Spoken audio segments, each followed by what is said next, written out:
anyway. You don't own me. Don't tie me down, 'cause I'd never stay. I don't tell you what to say. I don't tell you what to do. So just let me be myself. That's all I ask of you. I'm young and I love to be young. I'm free and I love to be free. To live my life the way I want. To say and do whatever I please.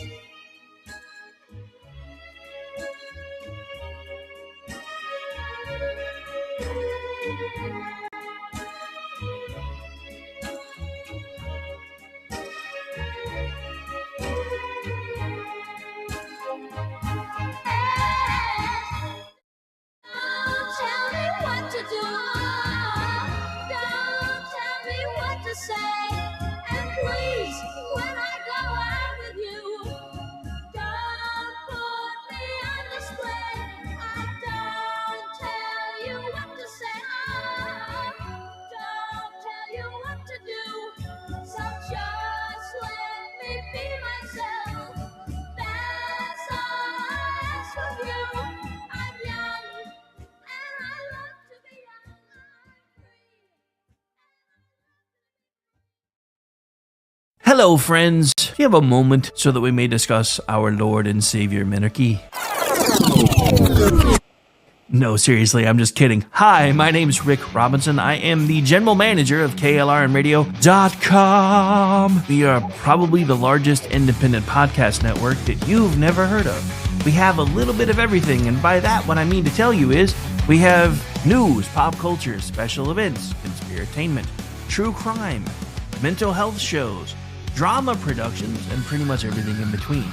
So if you're looking for a new podcast home to grab a little bit of everything that you love all in one place, come check us out. You can find us on X under @KLRNradio.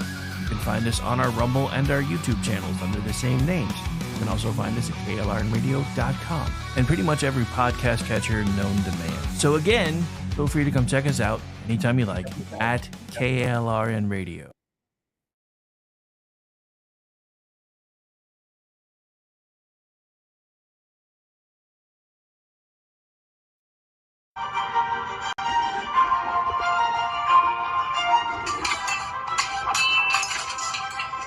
Ready to learn some medieval combat, kiddo? You bet, Dad. Let's do this. You know, spending quality time with your kids is important, but finding a fun and safe way to do it can really be a challenge. That's where halberds come in.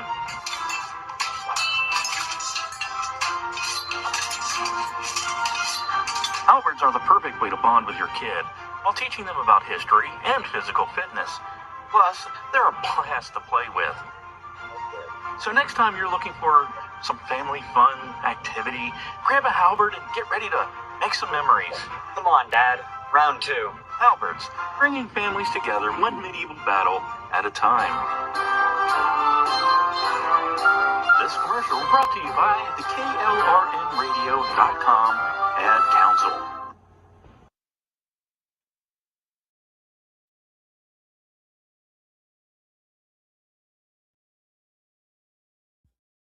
Front Porch Forensics deals with the darkest corners of human nature.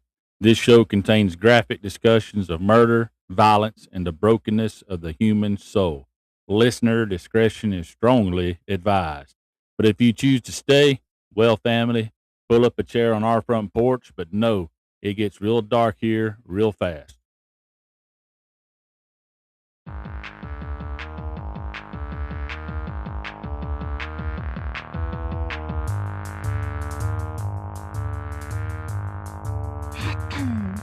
So this girl's out back behind the bar. She's a good girl, but she called a car. You got 3 motherfuckers and a big white van, 2 dumb friends and 1 mean man. Well, she'll fucking kill you.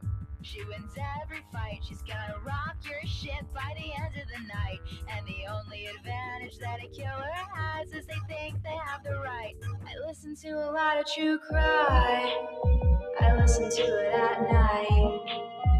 I like the girl talk. It makes me feel alright. I like scary stories in the morning, and I like them at night. I like the girl talk vibes. They make me feel just fine. I listen to a lot of true crime. All right, everybody. Welcome to Front Porch Forensics. I want to thank all of our KLRN friends and family for joining us tonight. Wherever you're listening, whether it be X or on Facebook or whatever, we're glad you're here. The chats are open. We already got a couple in there. Tonight's just going to be another one of those. So I'm trying to watch the chats. So It's going to be another one of those relaxed evenings where this show tonight is going to be very, very informal. Well, yeah, and kind of laid back as well. Yeah. We have our third co-host today. That's Mr. Miko here beside us. Hey Miko, will you quit doing that? That's not appropriate. It's not one of those websites. The Hey, Miko, will you sit? I am Bumpstock Ken on X, and I'm co-hosting tonight. And sitting here beside me, as you can see, is the lovely hostess with the mostest, Laura. If you want to introduce yourself. Bumpstock Barbie on X. Mm-hmm. The infamous Bumpstock Barbie on X. She also is Bumpstock Baker and Bumpstock Botanicals. Yeah. And she is. I mean, we have one of my plants here behind us, and she decided to bloom. Better late than never, but Is that a Christmas cactus? yeah, Is that what? cactus. She's one of my pink ones. I Yeah. have a coral one up there in the kitchen, but that's the one that I got from your mama. That's one of the plants she's nurtured over the years. Are you And- leaving me, buddy? Yeah, he's getting down this line. That's actually fine. He's a little bit disruptive. And just watching cables as he walked away. Yeah. Yes, the nickname. Why don't you give a little bit of history on the nickname? Umbrella here is asking about. Says you really ran away with that nickname, didn't you? So Well, okay. It started out, I think it was like 2019. That Dana Lash and I were talking on one of her posts, actually, about gun control and stuff. And some nobody troll and everything started going after her. And me and her got to kind of laughing about it. And he called me Bumpstock Barbie, meaning it as an insult. Yeah. And she and I lost it. Like, we thought it was so funny. And so I actually made a post. I was like, okay, Dana Lash cracked up about this. I cracked up about this. Should I make that my nickname? And Yeah. everybody that commented, everybody that liked it, they were like, heck yeah, you should make that your nickname. Yeah, you can kind of say Dana Lash helped you with that one because she was. I say she did find it hilarious Mhm. too. So, Excuse me. but even the rest of my bio, like conservative rage curator for Twitchy, Mm-hmm. that was actually a comment left by like somebody that hates us and everything on one of the Amy's. I can't remember which Amy it was, on one of her articles, which was a VIP article. So this man like subscribed to be a VIP subscriber just to leave hate comments. And then, oh gosh, who was it? Somebody turned it into a t-shirt. We actually had t-shirts made for the Twitchy freelancers and everything that just said conservative rage curator. Yeah. So like 90% of my nicknames and everything came from leftists trying to insult us.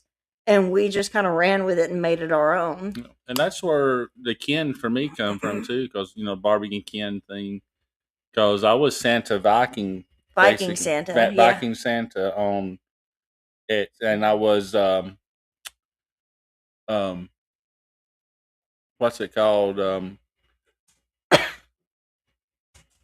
Conspiracy Santa for a while at first, I Yeah. think, and then it was Viking Santa.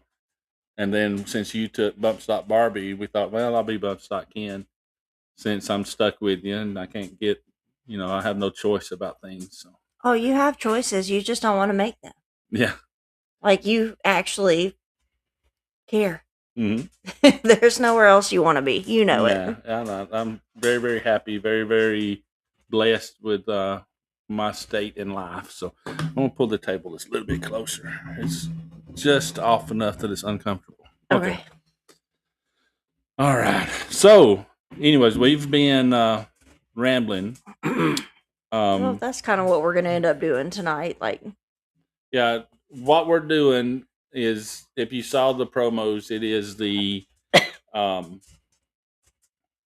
year in review. front for porch, us. for instance, year in review. We'll probably go back to the very beginning, which is actually in 2024, instead of 2025. Yeah. But I've got the rundown of the list and everything here. Yeah, and it didn't put it quite in chronological order because our very first episode was one of my favorite cases. I went back and fixed all that. Okay. Yeah, it was a little bit off. It was in order, just the titles was wrong on some of Yeah. them. But the if you go to Do you want back up here, buddy? if I got the Apple Podcast list, Easy. episode guide straight from Apple Podcasts, and this is what is available, right? The show Front Porch Forensics airs live on Saturdays at 7 p.m. Centrals. It focuses on true crime, criminal psychology, and victim stories. Criminal psychology is more my area, but that's where my fascination always stemmed from. The format is casual and conversational, like a front porch chat, and that's exactly what we was shooting for. I say that's what we've always done. I mean, that's how, like, you were never really into true crime before me. We just always kind of sat around and we would discuss cases that, like, I was watching on TV or something. And I found it interesting, but it wasn't as in depth as what yours is. So, well, I mean, I knew Jeffrey Dahmer's address when I was 9 years old, so right. I don't think anybody's really as in depth in true crime as I have been for my entire life. No, people with I'm not even going to touch it. I'm going to back out of that real quick. Normal and healthy interests. I was trying to, but I was trying to figure out how to say it without making it sound bad. But yeah, that's okay. Like, I know that this is like not a normal or healthy thing for a child, especially, to be fixated on. True crime podcasts are the most popular ones across the board nowadays. And every white chick in the world who runs through Starbucks loves true crime. Okay. Yeah. So, but yours started, it's genuine. It started, like you said, when you was 8 years old or younger. Probably 7, 8 years old. Yeah. Right. And you began there was reading. A website called crimelibrary.org, and I spent hours and hours just reading stuff from that website. Right. Yeah. I don't even know if that website's still around. Let's say your first real book was Stephen King at 6. The Stand. That was my first one. So you've always, when we say you've always had interest in more of the dark and macabre, we're serious. I mean, it goes back to the very early childhood. When the first time I ever told you that I knew Jeffrey Dahmer's address when I was 9 years old, what did you say to me? I told him that you are the reason your parents locked the doors at night. I said, this man just sat there and looked at me for a minute. And he said, you're the reason your parents locked their door at night, right? Yeah, and I'm 100% correct in that. Oh, yeah, my mama will verify. Yeah. Yeah, her mom don't even pretend. She knows I was right. Backs me up on that. Like I said, episodes are typically 2 hours long. I think we'll sometimes miss that mark. Sometimes we go over, depending. Or we're a little bit under. Yeah. Yeah. Now, it just depends on how the conversation is flowing and the information is coming out. What a lot of you may not know is that it actually started. It was originally called Talk Murder to Me. Oh, I didn't grab my cross stitch that I made for that. It launched on May. The first episode recording was May 15th of 2024. Was episode 1 of Talk Murder to Me. That was one of my all-time favorite cases too. Is the Henner Kafek murders. Well, the reason I think the reason we pulled the trigger and started the episodes was we went to that um we went to that concert thing where that woman was talking that Of the lecture that we Yeah. went to, Rachel Tolles or something. She's a forensic psychologist. Mhm. Yeah, you got us tickets for that in April. Probably what, 22 or 23? No, probably about 23. Had to be 23, yeah. So we went and saw her. I follow her on TikTok. Like, I absolutely love this woman. She is brilliant. Yeah. Rachel Tolles, Tolles. Is that her name? Yeah, Okay. I think Rachel is the first name. I I'm think pretty we sure. we talked about her on one of the episodes. Yeah, We talked about that night and we mentioned her a I lot. think we actually did one of her TikTok videos on that episode. Mhm. Yeah, I believe so. So that was a fun night. We should find your one of your uncles was saying that in Georgia there they have a He wants your attention. in Georgia there they have that it's a traveling museum. They with actually, in Atlanta, I think it is, they do have a death museum that's like static. It's Yeah. stationary. It stays there. But they have a special exhibits on right now of serial killers, a bunch of their stuff. So we should go do that one It's only a Saturday. couple of hours from us. So Easy day trip. yeah. Easy. we We'll should go. do that. We'll do that Saturday or I don't Sunday. know. I don't know if the Tiny Tyrant will be into that, but We'll do a Saturday or Sunday or something and go. And can I bring Jessica? if she wants to go, that's fine. I'm just wondering, like, if you're going to be able to tolerate me and her together. Oh Lord. Jessica, if you are listening, you are my bestie and everything, but maybe you and Jessica can just go do that. I say, you and Rob are going to be like, no, I don't want to be around. That's a long drive with all that talking. So there's a reason I drive an 18-wheeler by myself. I like it being quiet. Yeah, that would be fun to go do though. It would. It really would. Yeah.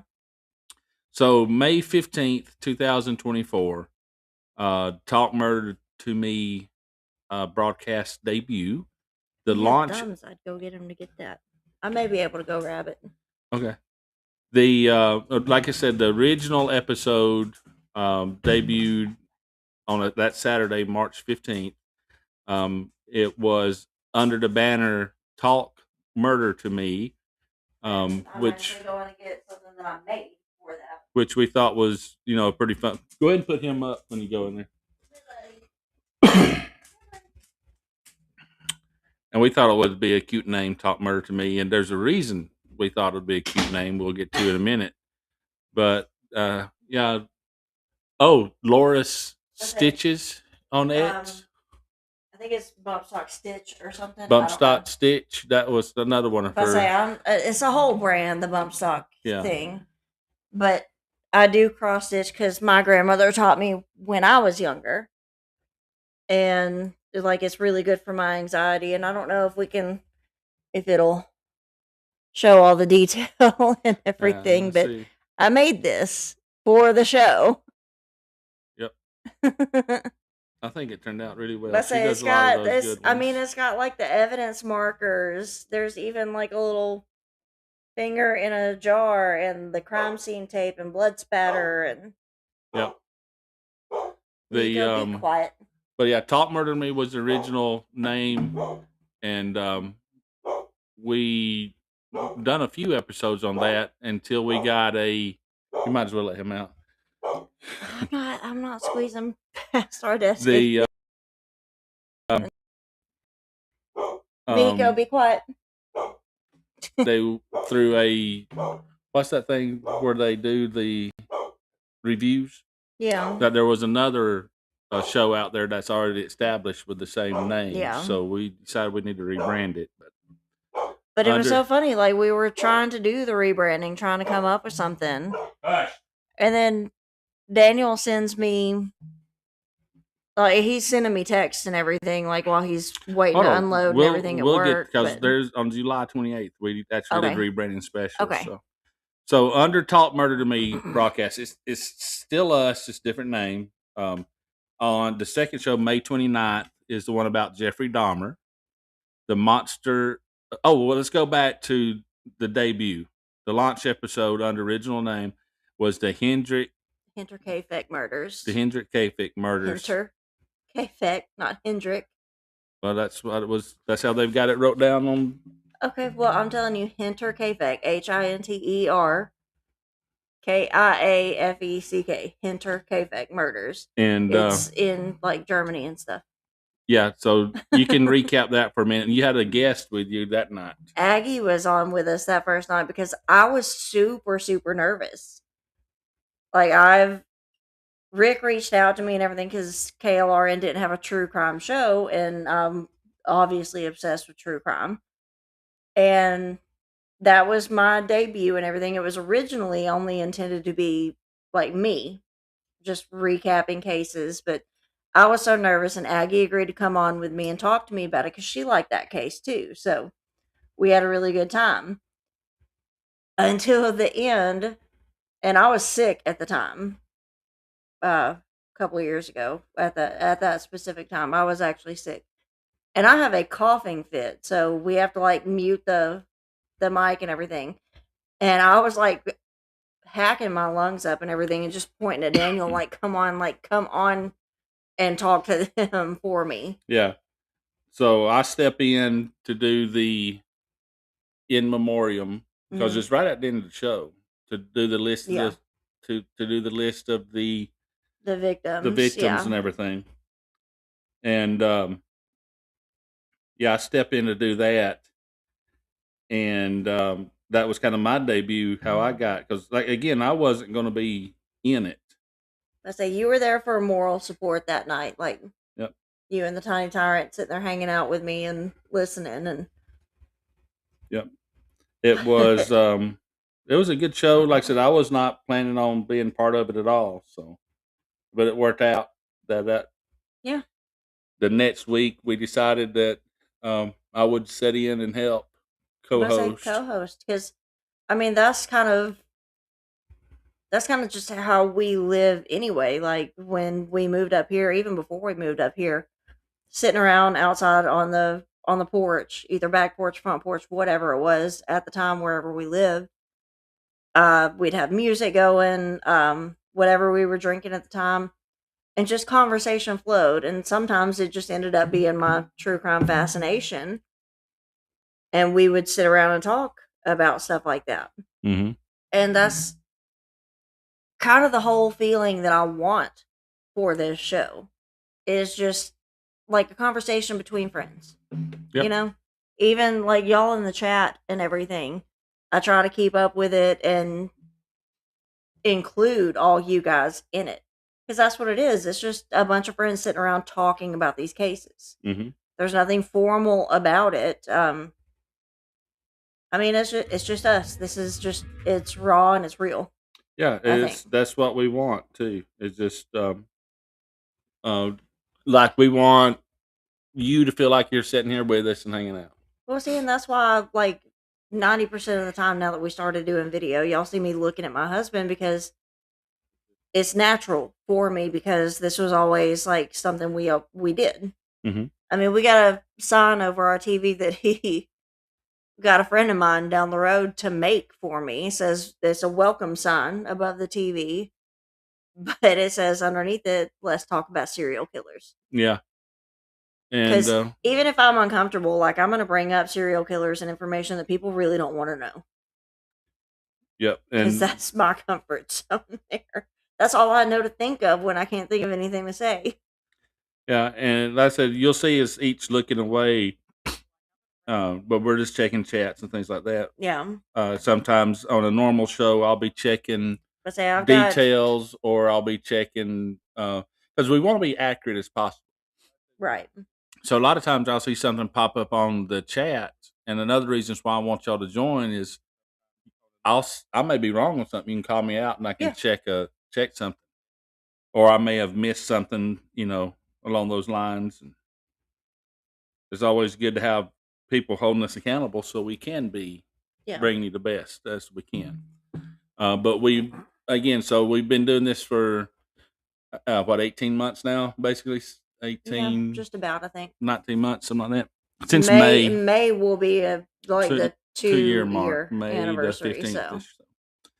So So the second show, the 29th, is the one about Jeffrey Dahmer and the Monster of Milwaukee. I think everybody knows who Jeffrey Dahmer is. right. That show we had Amy Curtis, Ranty Amy Curtis. And she was with Twitchy before. She's now a Town Hall. Like, she stepped up in the world and everything. So if y'all are not familiar with her, go look her up for sure.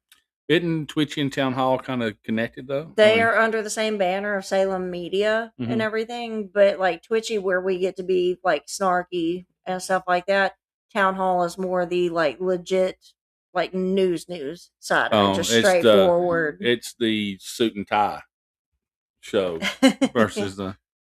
We get to loosen the collar a little bit of Twitchy. This is the more professional sounding one. Yeah, absolutely. I mean, they do Red State too, so if y'all are familiar with those, all under kind of the same banner of Salem Media. So, but like I said, you are at Twitchy. Yeah, I'm with Twitchy, and there's a lot of people from the KLRN radio family involved Rick with Twitchy. Is in there too. So, yep, Rowdy Rick is in there. I'm trying to remember who else. I'm having a brain fart. I mean, you got the list. You can find them, but yeah. I mean, just go to twitchy.com. Yeah. I think there's an app as well in there. There is, yeah. And you can sign up for it. You can pay for memberships, but you don't have to. I said that's the VIP ones, and you know, a lot of people, it's usually one VIP for every 8 articles they write, and the VIP ones are behind a paywall. So yeah, and but as just a follower of there, you can pay. But you can read them for free, but you don't get to comment and stuff like that unless you pay. All of my articles are free, and it's not much at all. I mean, not at all. Like, but go check on it. Read the articles. Hers is Laura W. Yeah. Period. I have it in my bio, so y'all can find that link. Go click on her stories. There's a big backlog. I know I'm biased here. September 7th of 23. So this September will be my 3-year anniversary with Twitchy. I know I'm a little biased, but I think she's an extremely good writer. A lot of snark, a lot of good information. I think you'll enjoy it. So go to Twitchy and check her out, Laura W. And I get paid to mock the left and Democrats. Like, what better job is there? Yeah, and while you're there, check out all the other articles, because all the writers at Twitchy are legit good writers. It's all good stuff. Yeah. So, Ordy has joined the chat. Hey, Ordy. Hey, Ordy. Mr. Alan Ray is also in the chat. Umbrella, all of you. So thank you very much. My phone is so like behind. Let's see. So you may be able to watch it better. We had Amy Curtis join us, and the reason she joined us because she lived there or was during the time of that. So do you remember those details a lot? I know. I think it was it her first husband, she said? Because he used to ride the bus with Jeffrey Dahmer every day, like going to work. I don't think they didn't work at the same place, no, but they rode the same bus. Yeah. So she was in talking to us about like literally living with him in the community at that time. Yeah, he was right there, right amongst us. Met him in passing every day, nearly. So. I mean, that's terrible. Can you imagine, like, being on public transit and everything? You're on this bus, and then you find out that little quiet dude that always sat there and didn't talk to anybody had bodies in his fridge. Yeah. And, like, in containers and everything in his house. And that's alarming, for one thing. But it makes you wonder about the people around you sometimes, too, you know. There's one, I saw a thing where on I-40, the major cities, that run through I-40 going through Oklahoma, Tennessee, and all that. They said there is an average of 2 serial killers in any city at given time. I have a book back there in my little library about serial killers that turn out to be truck drivers, because like I-85 is a big one. The I-85 killer was they Yeah. called him that. Yeah. I mean, that is a common thing, and it makes sense. Yeah. We'll have to Because do a they're show yeah, about truckers we'll have to do too. a whole series on that one for Mhm. sure, because there's a bunch of them we can cover. Yep. Well, I mean, we have a great way of getting away with it driving truck. I mean, they have a great way of getting away with it See, driving okay, trucks like and that. y'all say I'm So- the one that's a serial killer. Watch him. I don't know You're what you're talking the about. one to watch. No, I'm a good Christian man. Well, you are, but that doesn't mean you can't be a serial killer too. Let's see. Changing subject. The third episode was one. Oh, stepping back to the Jeffrey Dahmer one, because you said that I think it was her first husband, worked at a on the same bus, but Mhm. Dahmer worked at the chocolate factory. I should have worn that shirt tonight. Oh I my wish you would gosh. have. Brass. Y'all see him sometimes in the chat. He as a belated Christmas gift got me a shirt. Because yes, Jeffrey Dahmer actually worked in a legit chocolate factory out there in Milwaukee. Mhm. And it has him like with the top hat and everything, and it says Jeffrey Dahmer in the chocolate factory. Yep. He was a fudge packer. Take later, get that shirt and take a picture of it. Well, I did post a picture of it. Yeah. Repost it on your X and on the Front Porch Friends was real quick, so they know what we're talking about. Okay, yeah. I'm gonna go ahead. I'm gonna go ahead and do it right now. Yeah. It was a lot of fun. I see that Ortiz talk about there is a juxtaposition tonight. They come on at 9 p.m. Central Time. So when we end, they start. So Yeah. y'all make sure to hang out. And if y'all are not aware of juxtaposition, that is Oh, that's such a fun show. Oh, it's a great show. It's really, really good show. Really good show. Says they are talking about missing media and stuff like that, so it should be a pretty good one. So check them out. It'll be Rick and Orty, top notch show. And while we're talking about shows, go to klrnradio.com. Look at all our shows out there. I guarantee you'll find something you like. I will plug that again at the end of our show. Okay, I posted the photo to my page. I'm about to share it or retweet it from Front Porch Forensics. That'll be cool. But yeah, y'all need to see that shirt. You ask him how hard I laughed when I opened that package. Yeah, it was a great one. We had the kids here. They're eating dinner, and they're like, "What is so funny?" Because like I couldn't breathe at the moment. Like it was so funny to me. It works great for you. It does. So June 12th, 2024, Robert William Picton, the Piggy Palace Butcher. That's our first Canuck. But that was a killer. rough one too. I mean, Yeah, that was a rough one. let me get back into the chat here. Well, That I think you're pulling up quicker than mine is. Yeah, the Piggy Palace Killer, that was an interesting one. Lots of moving parts, lots of people involved there. Yeah, there were multiple people implicated in these murders that were like, oh, well, it was all his idea and everything. He orchestrated everything. That's like so many of our cases and everything, victims of opportunity, prostitutes, things like that. That was the most the women common that one. were, on the fringe of society that they thought nobody would miss. And even if they were reported missing, cops never took it seriously because they were ladies of the night. You know, I mean, they're like, oh, well, they probably just moved on to new territory or something like that. And we see that a lot, even not just prostitutes, but the homeless.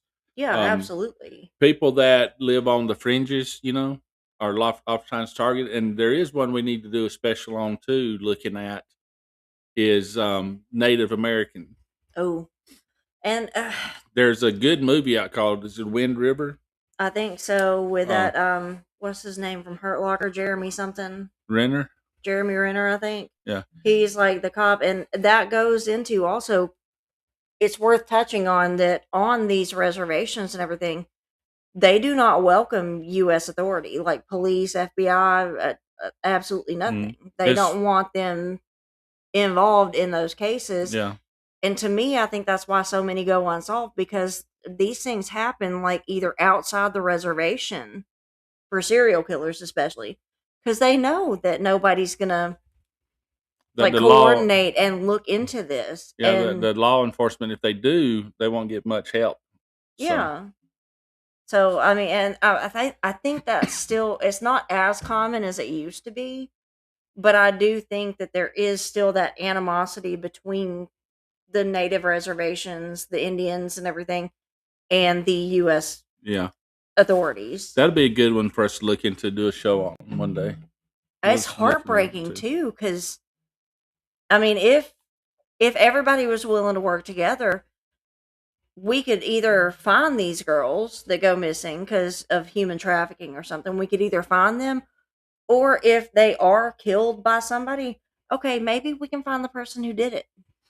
And actually, it's very telling between the reservation police and the standard police not communicating. But there's a lot of town to town, city to city people not police forces not communicating as well. So okay, we've seen that a lot come we'll up. touch on this one probably coming up here soon, but we did the "What If I Did It" episode. Yeah, basically. that's one of our lists. Yep. Yeah. And I was saying like multi jurisdictions, because jurisdictions don't typically communicate between each other for similar crimes. Mm-hmm. Like we could absolutely say, okay, this happened in these 4 cities. So let's try to figure out if that's the same person or if it is different people just happening to do the same thing. Yep. Lack of communication has always been one of Yes. my Well, we say that in just about every aspect of that's life one of my too. pet So peeves. And yeah. then but this is life altering. This is life ending Yeah. stuff. Like, and they should be found. So to me, I would assume, why wouldn't you want to communicate and work together? Right. You know, that's where I stand on that. Like, if I were in law enforcement or something, somebody in a different county that has a similar murder, like, hey, I need to talk to you. Right. Here's the details of this crime. Let's talk about the details of your crime. Let's see if this could be the same person. Exactly. You would think. I mean, it bothers me so much that there is so much uncommunication happening because of pride and ego and territorial differences. And Ordy, I was going to mention, I don't know if I mentioned this to Laura or not earlier. Ordy in the chat says, I was thinking about you guys today and your fresh material with that dude stealing bodies from the cemeteries in Pennsylvania. Did I tell you about that? No, somebody actually, it was Dustin Perry that sent it to me, thinking that it would be twitchy worthy, but Sam usually tells me I can't go as dark as I normally want to go. Right. So I don't cover stuff like that for twitchy. But yes, I saw that case. And I started reading into it. Yeah. We should definitely look into that. We'll watch it. We'll definitely, I know I am, and I'm sure you are too. Yeah. We're watching it, and as things unfold, we'll definitely bring it up, talk about it. Oh, for sure. So. Like, that's an ongoing one. Mm-hmm. We have one kind of local to us that I think I've mentioned before, but we hadn't gone into detail because they're playing that one pretty close to the vest, and I don't want to give too many details at the risk of getting in trouble. So yeah, it's ongoing, so we're not going to mess with it. And like literally 3 miles from our house. So yeah. And but yeah, we're definitely going to keep tabs on that one. We'll probably tie it into another story that I love back from the 1800s, where people were doing the body a grave robbing for medical research. They had cadavers and stuff. We can kind of tie it into that because that's always an interesting story too. It just goes to show that it happens. It's not just an old timey thing. It actually still goes on. So we did an episode on Ed Gein, right? No, we've not done Ed Gein yet. I thought we touched on him at one point. We've mentioned him several times, but we've never done a whole show on him. He is guilty of at least one murder that we know of, but for the most part, he was just grave robbing. Mm-hmm. He was taking like fresh bodies that were already buried, already dead, and everything, and like doing things like making lampshades. Everybody knows that story. Yeah. But yeah, it started out with him as grave robbing. But I think that he just needed something fresher, something that has not been dead for days or months at a time. Something he could stretch out a little easier. Yeah. And I'm trying to think. I think they did what's his face from Sons of Anarchy in that Netflix show about Ed Gein. And I actually thought that was very well done. It actually makes you feel for him because when you actually go into detail about Ed Gein, there is a part of you that does feel for him. There is a little bit of sympathy there. Right. I mean, no, it does not excuse anything that he was doing. But at the same time, you see what drove him to do it. Right. You know, it's a weird dynamic in my brain where certain people like this you do feel sorry for. Like even Jeffrey Dahmer, I've always had that time where all he wanted was somebody who would love him and wouldn't leave him. Everybody wants that. I mean, you can kind of relate to that, but the way he tried to go about achieving it, monstrous. Like that's not normal, you know? Right. So I don't know if that makes sense to anybody listening. I'm just kind of stream of thought here going. I don't know that anybody really wants to get in my head. Not really, I'm sure. I'm just answering some chat questions here. Which questions are you looking at? Umbrella was talking about how, why am I not seeing anyone else in the chat? He is chatting from, it looks like, the Bump Stock Barbie page. Oh, maybe it could be in just comments. Yeah. And some of the other people are like, some are KLRN Radio X page. Some people are chatting there. That's where Ordy and them are. So, Umbrella, if you want to check out that page, KLRN at KLRN Radio on X, and go to that chat, you'll be able to see Alan and them. Yeah, if you're on a phone, somehow you should be able to click the video, and at the bottom there should be a little button, a little bar that says live chat. You can probably get to it from there. I know that's how it works on mine, but mine is so delayed that I don't even bother trying to follow it anymore. Well, I said that's where it looks like most people are chatting from, and that's why you can see, like on my Restream page here, I can He see. says he's on PC, so on my computer here, you can see everybody. Yeah, it's on let mine. me put it to, you know what? Let me show it on the stream. Yeah, I can show it on the stream, and that way you should be able to see everybody's. Yeah, you should be able to see what everybody posts. I don't know how much of a delay is there between them, but I said I'll put it on. But that's where most of the other guys are on the at KLRN Radio X page, and they're in that chatting. But I'll put the chats on the screen too, so you should be able to see them now. Going that way, and you can reply. You can see and reply on whichever channel you're on at that point. So hopefully that works. Yeah, putting it on the stream. Thank you, Ordy.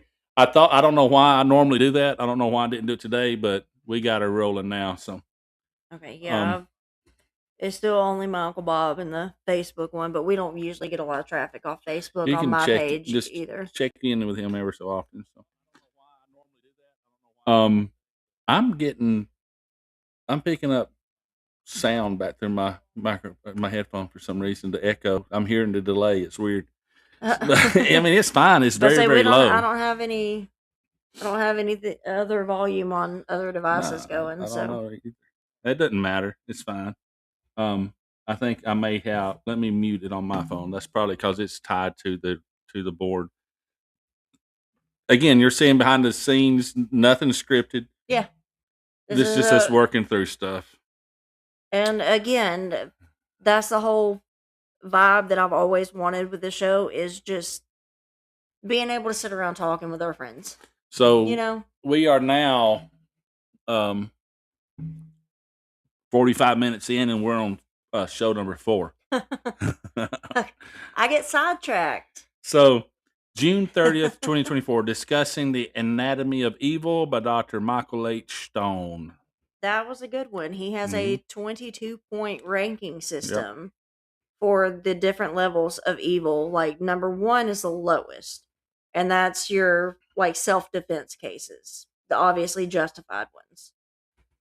Then number 22 in his book, The Anatomy of Evil, the only person he puts at a 22, the highest level, he says, is John Wayne Gacy. Yeah. Because that is the masochistic, sexual in nature crimes. So the torture is part of it. That's what this person needs out of these killings. So obviously, everybody knows John Wayne Gacy.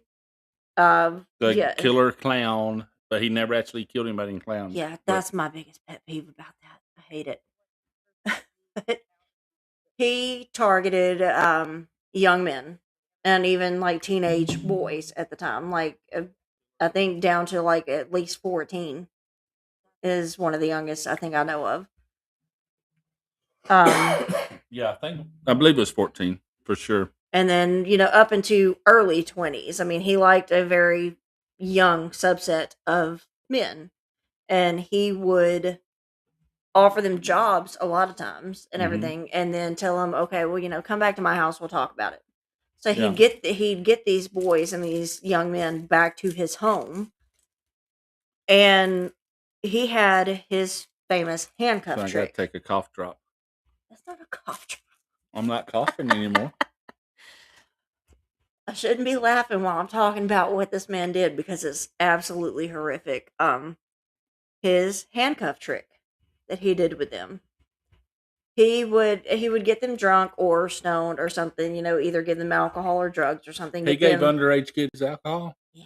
Golly. He's a a piece of crap, wasn't he? How dare he? I swear. This is what I have to deal with, y'all. But, I mean, did he go to jail for that? Because he should have. That's terrible. The man was executed. Oh, and I do want to touch on giving them alcohol? I do want to touch on the execution because there's a tie-in with Jeffrey Dahmer there. If you remember that. But no, the handcuff trick. Yeah, obviously he's plying them with drugs, alcohol, whatever they were into. He gets them loosened up. He gets them like comfortable and everything. And then he shows them this trick where he handcuffs himself. Mm-hmm. And then he's like, oh, well, I can show you how I get out of it. But they didn't know that he had a key in his pocket and everything. Mm-hmm. So he would undo the cuffs and, ta-da. Right. And of course they'd be fascinated with this. So he's like, well, let's see if you can do it. I'll walk you through it. He gets these boys most of the time to willingly handcuff themselves. And then when they can't obviously get out of it, they ask him, okay, what's the secret? And he holds up the keys and says, you have to have the keys, basically. Mm-hmm. And then there was the rope trick thing too, where he'd put the rope around their neck and everything, and he'd take like a stick or a hammer or something with like a wooden handle, just something, and twist it slowly until it cut off their circulation. They'd pass out. He'd let it loose, let them come back into consciousness, and then he'd repeat the process. This is sexual torture. Yeah. Like, he drugged this out for God knows how long for these poor kids. So that's what, in Michael Stone's book, put him at number 22, the highest level of evil that you can possibly get. Mm-hmm. I mean, to me, I would add other people to that list, but that's the one in the book, Anatomy of Evil by Dr. Michael Stone. If you want to find that book, I recommend it. It's very clinical, it's very analytical, but it's fascinating. I loved it. Yeah. Todd Whitworth just joined in the chat as well. Hey, Todd. And we mentioned earlier about Picton, the butcher, and the Pigpen killer. He says, I think I remember telling you how I felt bad for Robert Picton because of how horrible his parents were, yet he became a monster as well. And we touched on that just a second ago. That's part of what he's referring to about how there's some of we these can feel empathy for them. not empathy, but you feel sorry for them. You don't excuse what they did, but there is that part of you that, like, before they became monsters, whatever they were going through was awful. Yeah. And you can feel sympathy for that. That's what It's sympathy yeah, is, not yeah. empathy. I mean, we don't empathize with anything they did by any stretch of the Now, imagination. Gacy, on the other hand, I didn't feel anything good for him. Well, Or keep in mind, like his father at this time and everything named him John Wayne yeah, for a reason, because he wanted his son to be manly. He wanted him to be masculine and everything. And John was more into baking. He was more into sewing, like with his mom and his sisters and everything. And his dad thought that was a problem, which led into like John not being able to own the fact that he was a homosexual man. mhm. He could not come to terms with that. Even at the end, he was denying it. Yeah. Well, what was funny about him is he would actually tell the truth, but then he would always back out of Backtrack, it and yeah. backtrack it. It was really an interest in his mind, the way his mind worked. Yeah,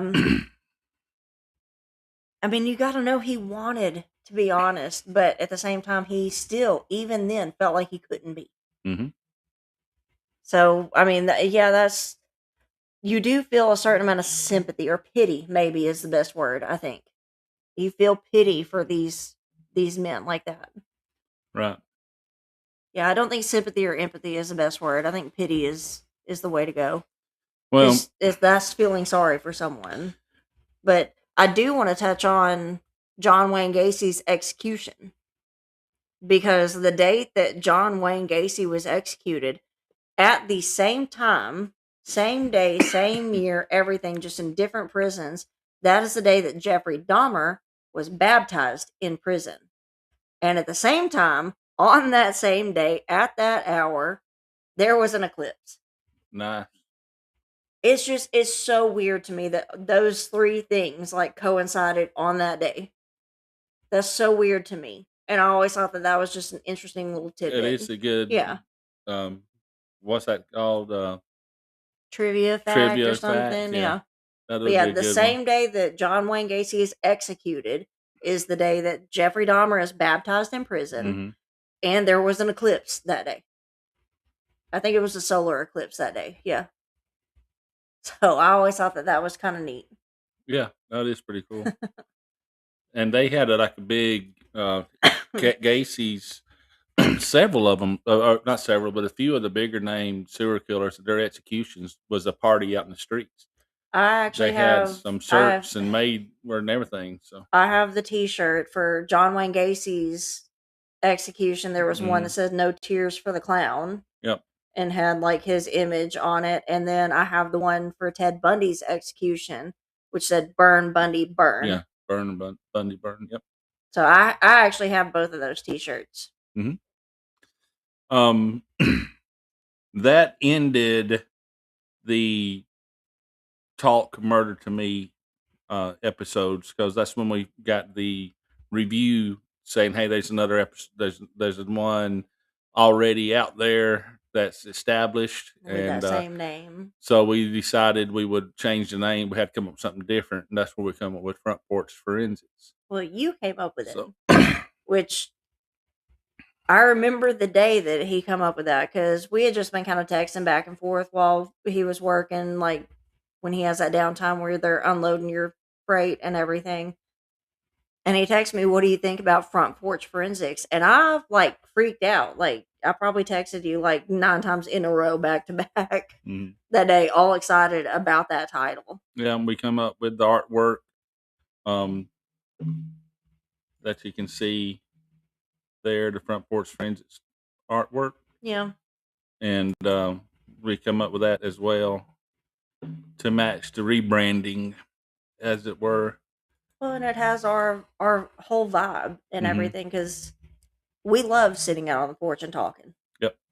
I mean, we've got like 9 inches of rain since yesterday. It's completely damp, and we got a cold front moving through. It's miserable outside. Yeah, so we're inside. Yeah. We actually wound up this time of year going inside as much as, well, more inside now than outside, but hopefully this spring we'll be back out there. We may be wearing dust masks for the pollen, but Yeah, we live in the woods with a whole bunch of pine trees, and he tried to kill me with a pine tree once. So mhm. There are some who call me Tim. Positive Tim has joined us too. Said he saw us on Facebook come hey over.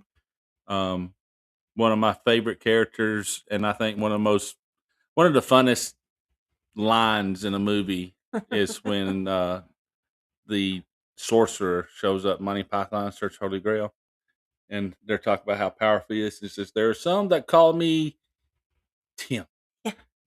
oh I know. Genius. Monty Python's genius. We were Love it. watching that one night at the old house. At the tiny Tyrant was little, she was in the floor coloring with me, and you were sitting on the bed watching this movie and everything, and you have a coloring book in your lap too because she wanted you to color too. Mhm. Just he hasn't even looked up. He's just coloring in his coloring book, and he's like, "One day I want to look like him and just carry bottle rockets in my pocket." No, I want those pop rock things. You know, the gunpowder baggies that Oh you can throw yeah, down that the you snap. snouts. Yeah, Yeah, I want those. And just walk around throwing them at people. And then running away like I went invisible. I'm just gonna run away. stock up on those this 4th of July. I'm just gonna buy like bulk. Todd says it's a perfect name. Totally encapsulates you guys. Thank you, Todd. There's an S. I said it the way I said it. And thank you, Todd. We appreciate that. We think it fits pretty well too. I'm going to get it. What's the word? Trademarked.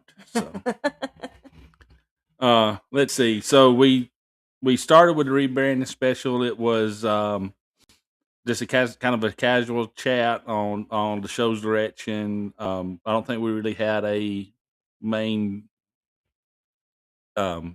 subject.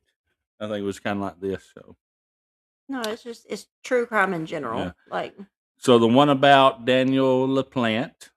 That's also when we started naming our shows off of the Friends TV show. The one about. yeah, We started. or the one with it always starts with the one. Yeah, we started rebranding our naming our episodes in that style. So it and was again, that was your idea too, because that is my all-time favorite show, Yeah. and it's kind of alarming how much I know about it. Yeah, you know more about that than you do the. I probably know more about that than the writers of the show know, or the actors that were in the show. Definitely the actors. So, the one about Daniel LaPlante, Stranger Than Fiction. That Daniel LaPlante's that guy who was doing. He was basically living in the frogging house. is what they call it. Frogging. Well, they call it that now, yeah, for sure. And that actually kind of harkens back to that very first episode, the Hendrik Kafek murders, because that was also someone that they knew, or we know now, was in the house, in the barn, and everything with the family, because they kept hearing this person Yeah. walking around, like stuff would disappear from the house, all this kind of stuff. And that is that's to me one of the single most terrifying stories we could ever cover. Yeah. Just the thought of somebody being in your house like that, so intimate. And you don't know it Yeah. either.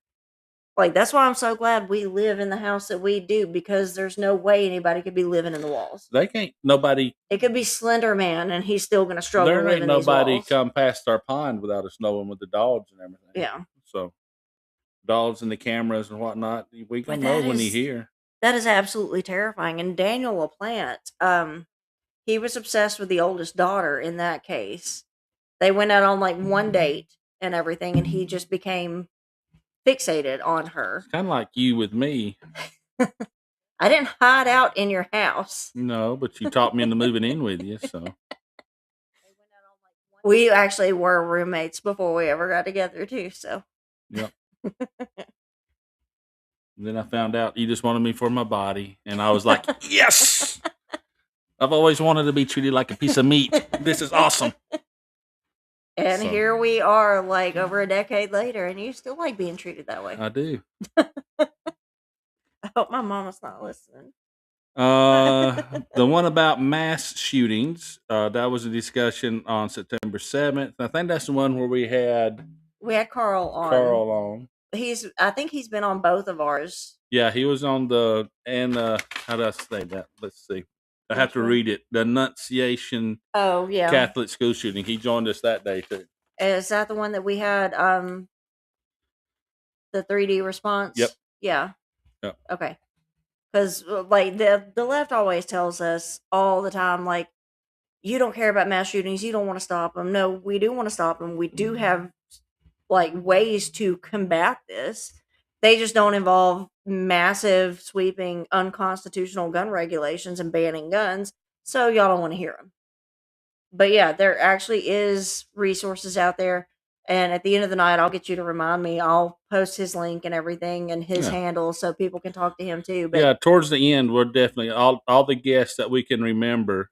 we'll tag all them for sure. Yeah, we'll try to um, tag y'all and thank y'all again for sitting in with us. And Absolutely. I want y'all to know out there that are listening now too that haven't been on the show before, or even if you have, we are always open for guests to come sit in with us. Yeah. And I mean, I've got a few still just in my notes feature and everything. Our own Sean on KLRN, who does he's Two Against Tyranny, that's his handle. He does Edge of Liberty.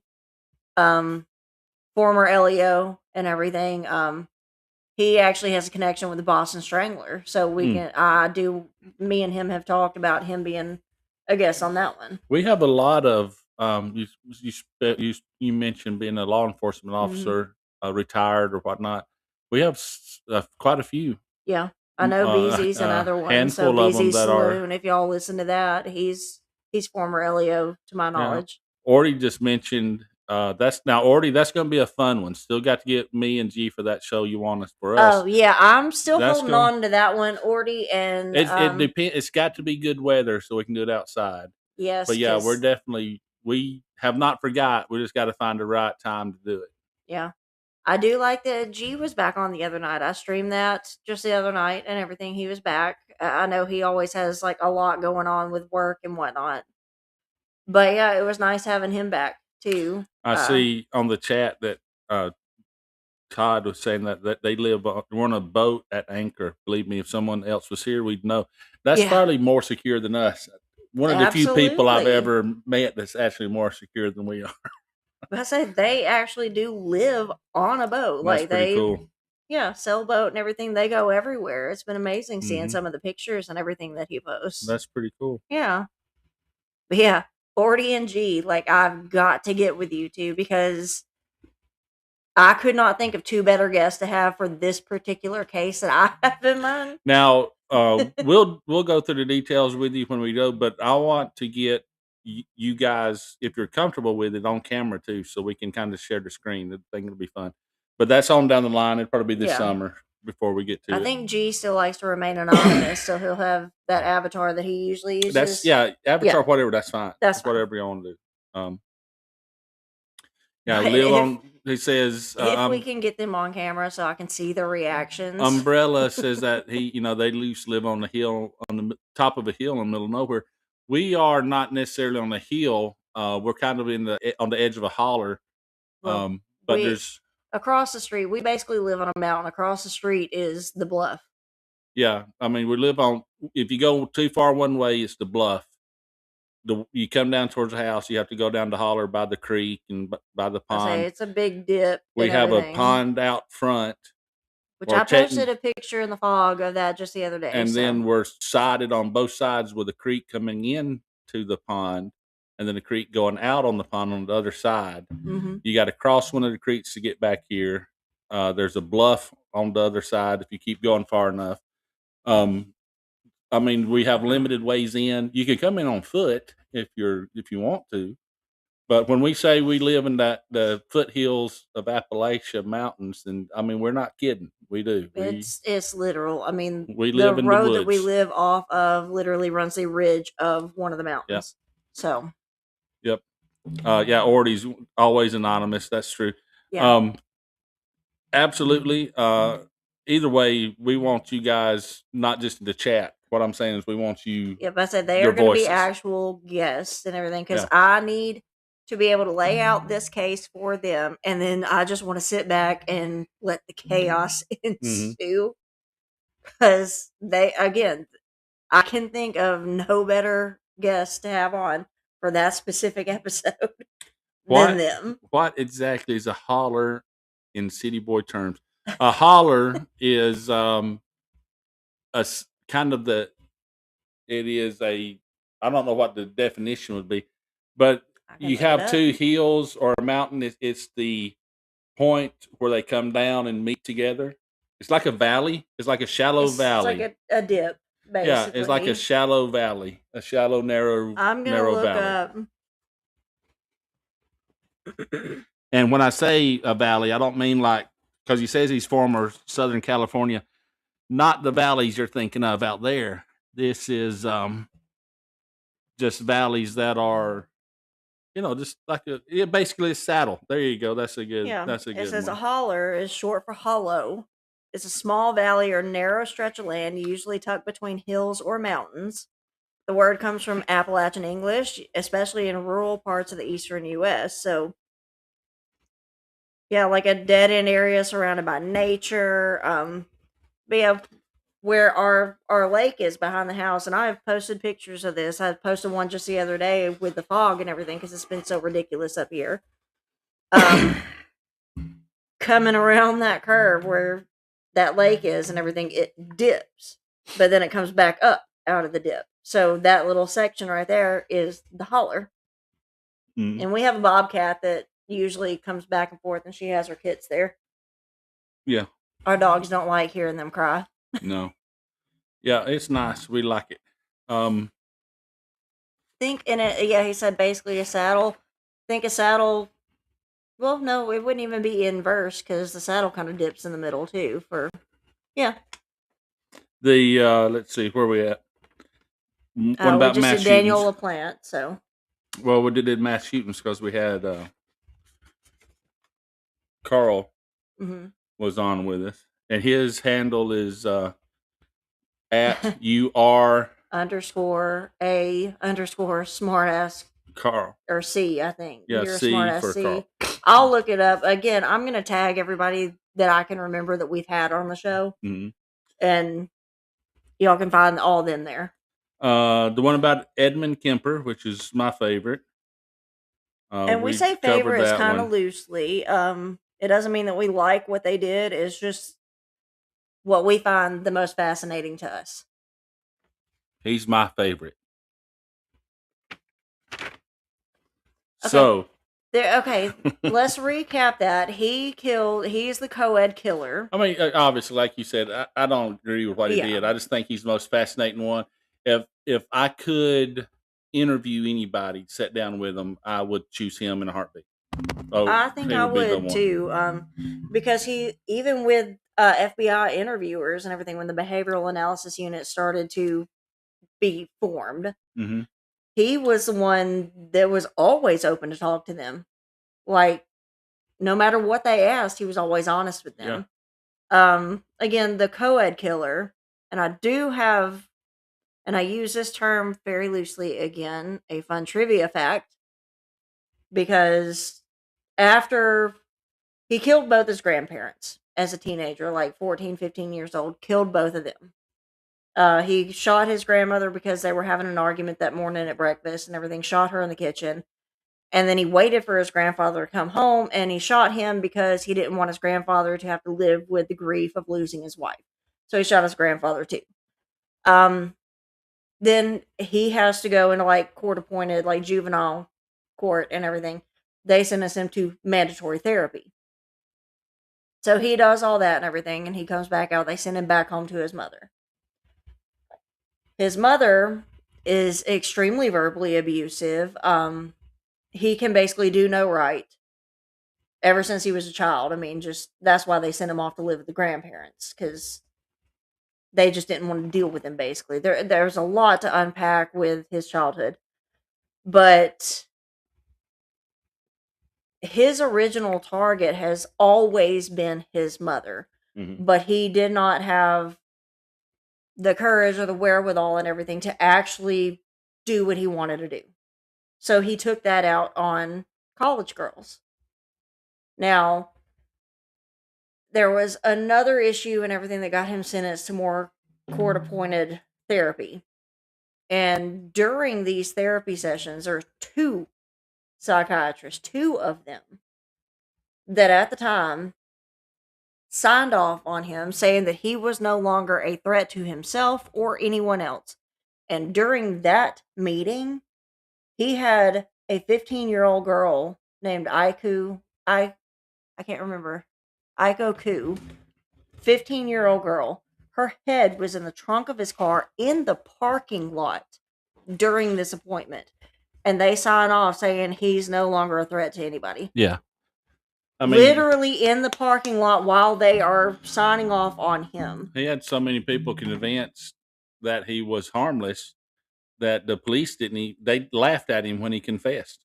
The They said, thing "There ain't is, no way." like, during these psychiatric evaluations and everything, he was so convincing that the doctors would actually give him privileges with the other patients and everything. So he would actually see these questionnaires ahead of time. He knew what they were going to be asking. He knew what they were looking for. He was able to prepare in order to convince them that he was fine. Mm-hmm. And at the time that they deemed him fine, a 15-year-old girl's head is in the trunk of his car right outside in the parking lot. Yeah, that's why. It's just that part just, it astounds me. It staggers me. I Yeah. can't even. And like I said, he's known, even in his prison sentences, he's known as being very cooperative. He gets plenty of privileges. Mhm. The guards all claim to be charmed by him. They all like him. Yeah. He's done audiobooks. He reads audiobooks. Oh, and that was a project for blind people. Like, he Yeah, actually he recorded voices- audiobooks he for the voices blind. audiobooks for them. Yeah. Even the people who wrote the books that we base a lot of our studies in our that we use a lot for references. Mhm. They were caught off guard by him because he was I so say charming. John Douglas and his partners and everything starting the behavioral analysis unit. Yeah, the kings of Yeah. catching serial killers. But I say they are the ones who pioneered Mhm. what fascinates me.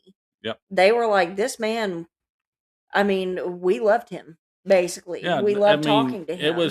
He had him so disarmed that of course, first off, you couldn't bring a weapon into the prison, but that he had them so disarmed that they didn't carry weapons, obviously, but they didn't even have guards standing over him a lot of the times. Yeah, They would didn't say chain that him up. He wasn't chained to the tables or anything like you he see in had movies no anymore. leg chains or hands or anything. Like, And he if you was- don't know, he's 6'10". oh my God, the dude, he's a giant. He's like 6'10", 300 something pounds. I mean, he's a big man. I mean, that's an understatement. Mhm. I mean, this is a giant dude. Yeah. Very, very interesting case. Edmund Kemper. Not Edward, but Edmund. Edmund, yeah. Yeah. This takes us to October.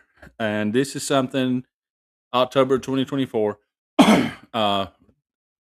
KLRN Radio, like I said, has many shows. And I mentioned Juxtaposition earlier. And they have this thing where they do a theme called Juxtober, and For spooky season. for spooky season. love So, it. so we participated in Juxtober, and that year in 2024, they was kind of looking at vampires. So our first show, that Halloween special in 2024 for Juxtober was the Countess Elizabeth Bathory. Well, you and Rick did that one because I was sick I for was- that episode. Yeah, I was so. going to say that. It not technically not a vampire, but there's blood is the basis for all of it, and They did the vampire lore for Juxtaposition. We tried to tie in with that with actual real life cases. yeah. So And so Elizabeth Bathory, which quite possibly could be the most prolific of all of them, she was something else. hundreds and hundreds. Yeah, but Rick, what's his X handle? Do you remember it, like off the top of your head? Rick, Yeah. Rowdy Rick 73. Okay, at Rowdy Rick 73. Sorry about that, Rick. I drew a blank. At Rowdy Rick 73. He's the head honcho there at KLRN Radio, I think, and produces our show a lot of the times. He produces many other shows. Yeah. He co-hosts shows. He hosts his own shows. The hardest He working hosts man in the several shows, business. yeah. Okay, and he was producing at the time, so he sat in with me. So it was kind of me and the Rick show. Yeah. I was in the chat that night, but Yeah. I had lost my voice. Like, I was Yeah, sick. yeah, So. she was sick. So was Rick and the Dick who did the show, and it was about Elizabeth Bathory. And fascinating story, old time. It's like 1700s, I think, 1600s maybe. Hell, it was a long time ago. But yeah, check her out. Very, very She thought that she could stay young. well. By- That's just one of the many things she did. But yeah, she I would said take. that's kind of what she's known for. She would kill virgin girls, and then literally bathe in their blood. Oh no, So- we did the math on this too. It was an unbelievable. I can't even remember now. It's an a s- unbelievable number that's what of I'm saying. gallons of blood It's for a staggering amount of death involved in this story, and just for one bathtub. that and she her bathed husband in. wouldn't know better. No, I absolutely mean, not. y'all need to check her out. The Countess Elizabeth Bathory, Bathory. If you don't know about her, check her out. She's awesome. Well, she's not awesome. Umbrella but says that it's- she's a real piece of work, and yeah, that's saying. Well, again, we did the math least on right there. how many bodies it would take to fill a bathtub. Like we actually Yeah, well, like Like 40 how- or something. I mean, I can't remember something like that to fill a bathtub in order for her to bathe in it. because it was like one of those deep, Like the clawfoot, like style soaking Victorian tubs. That's what they yeah. did. So. Now she didn't bathe every night. No, but It was like once a quarter. but when she when she did, did it, though, yeah. I mean that still takes like 30, 40 young girls. Yeah, Like it that's was- astounding. Yeah, that's being polite for sure. Piece of work. Yeah. Yeah, check her out. It is fascinating. I think there's probably some movies out there. I know there's several books. So I was gonna say I don't know of any. Well, I mean, I don't know of any Hollywood movies right off the top of my head, but I'm sure there. I mean, documentaries exist, obviously, Mhm. and stuff like that. The next, like I said, Juxtaposition was doing Juxtober. They was on the vampire lore. So the next one we did was the Vampire of Sacramento, the one about Richard Trenton Chase. This one, this is another one of those guys Welcome that you back, feel Alan. pity for I think because this he dude, was legitimately unwell and nobody ever got him help. yeah, he was legitimately unwell. He was messed up. I think he was demon possessed, not by choice, but I think he was. What I say, we actually did talk about that. We've touched on demon possession a couple of times. Yeah. I know for sure because I mean y'all know us. We're Christians. We absolutely do believe stuff like that is entirely possible. Yep. And this one, I mean, this poor guy, I don't even know where to begin with him. Like he thought he had to consume body parts and blood and everything to stay alive. Mm-hmm. He legitimately thought what he was doing was okay because it was for his survival. Yep. And There he was even asked several times for help and was Yeah. denied every time. there It's there was crazy. even an incident where police actually like his car was just kind of left abandoned. Police go to investigate it. This boy comes walking out of a field covered in blood. Literally covered in blood. There's crap in his back seat, like buckets of stuff in his back seat. Mm-hmm. And he tells them, "Oh, it was a cow," and they just let him go. Yeah. Just like I'm sorry, you don't just let that person walk away. You have to take them in. You should take them in until you can test everything. Mm-hmm. And then when it comes back that okay, this is not animal blood, this is human blood and everything. Okay, now you know the extent of the problem you have on your hands here. Yep. And I mean, it's just amazing to me how long he was able to get by with this very, very severe illness. We even showed photos of the crime scene and everything. There were still blenders in his apartment, in his home, still full of human body parts. I don't understand how this kind of thing gets away from you. You know? I mean, even his mother turned him out. Like, he was supposed to be living with her after one of his incidents and everything, and they were like, okay, he needs like a supervisor, some family member or whatever to keep an eye on him. His mother ends up obviously taking him in. She turns him right back out. Mm-hmm. I cannot wrap my brain around that. He comes to the door asking for help, and she sends him away. Yeah, it's just, that's an unreal case, but that was one we did for going within the juxtaposition vampire theme, but making true crime out of it. Umbrella here asks, "Have you ever covered the Vampire of Dusseldorf?" Did y'all cover it, or did they cover that one? I remember clearly talking about it. Yeah. I don't remember. It's not listed as one of our episodes. As one of our main theme. Yeah. Now, he may have been mentioned in a show, but he wasn't the main theme one. Yeah. Or I remember talking about it. Could have been on Juxtaposition, because I remember talking about it. I think I might have been sitting in with Juxtaposition that night.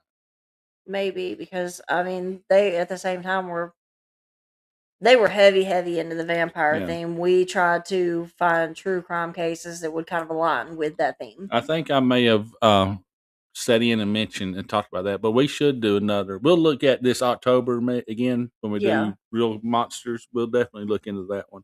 At some point, we'll bring him up. For sure.